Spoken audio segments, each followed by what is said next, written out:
Hi, I'm Jordan from Kettner Creative. In this video, we're going to show you how to connect the Technica AT2020 microphone to the Yamaha MG10XU audio mixing console. We're going to show you what settings I would use to connect these. Maybe you just bought this setup, maybe you're looking to buy the setup and you just want to know how it sounds. Either way, I hope this video will help answer your questions. Now, before we can connect this microphone to this audio console, we need to take a quick look at this audio console and make sure it's back in its starting position. So what that means is all the white knobs get turned all the way down. All the red and green knobs, the Christmas colors, go up to that 12 o'clock position, so straight up. The yellow knobs get turned down. You want to take a quick look at all the switches, make sure they're up. The phantom power should be off. And the stereo level here, I always just leave it at that triangle position. Now, while we're talking about this, it is important to know that this has no impact on the USB output of this mixer whatsoever. Right now, we already have the USB input plugged into our laptop and it's going to record everything that we do. If you want to see a video how to do that, we have all kinds of videos with this audio console. So please check out the link to the playlist of this audio console below. So now that the board is completely reset here, just looking it over again, we're going to connect this microphone to this mixer. So I'm going to put the XLR cable in the bottom of the microphone.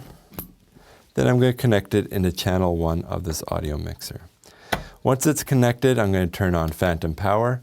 Now, in case you don't know, the Technica AT2020 microphone is a condenser microphone. It will not work without 48 volts of phantom power, so it's important that you turn that on.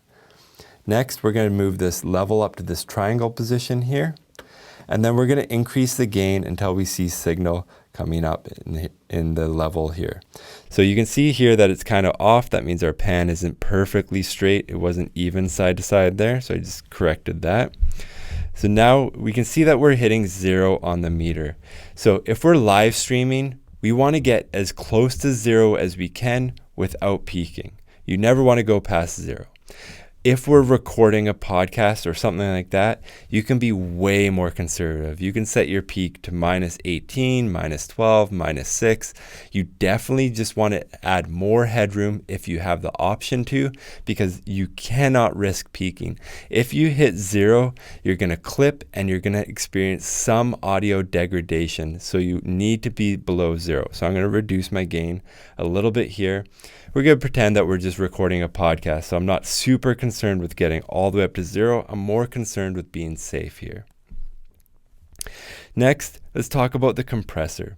What the compressor does is it actually adds a little bit of gain, so it'll make your signal a little bit louder, but then it reduces threshold and it adds a compression ratio. So the compression ratio gets progressively harder.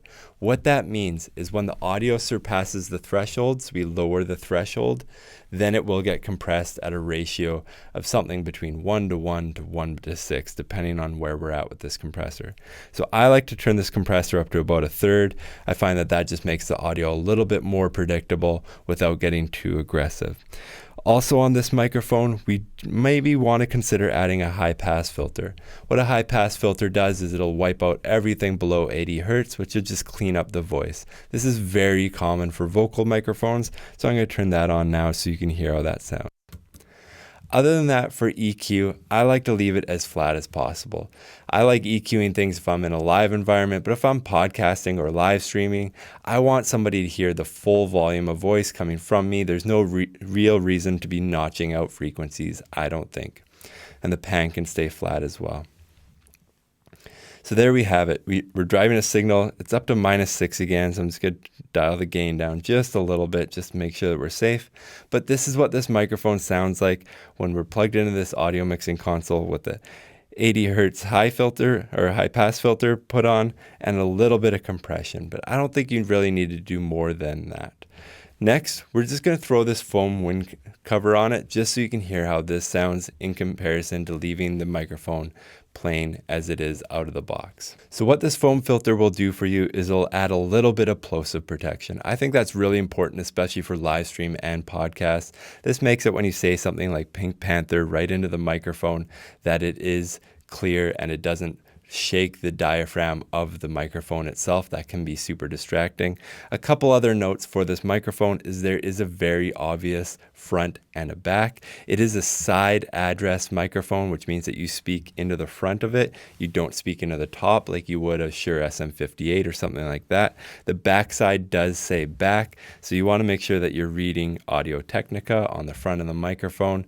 That will make sure that you're pointing the right direction. If you speak in the back of the microphone, it will sound very muffled, so just know that it's not the Yamaha console that's causing that muffling. It's that you're talking into the back of the microphone, and there is no receiver on the back of this particular microphone for your voice. If you want to see pricing or specs for anything that you see in this video, we have a ton of links in the description below for the wind cover, the microphone, the cable, the mixer, everything that you see here. We have some links for current pricing and specs. If you have any questions about this audio setup, please leave a comment in the comment section below. And if you want to see more videos like this in the future, we have a huge playlist on both this microphone and this audio mixer. So if you want to check those out, please check out the links below for those as well. Thank you so much for watching.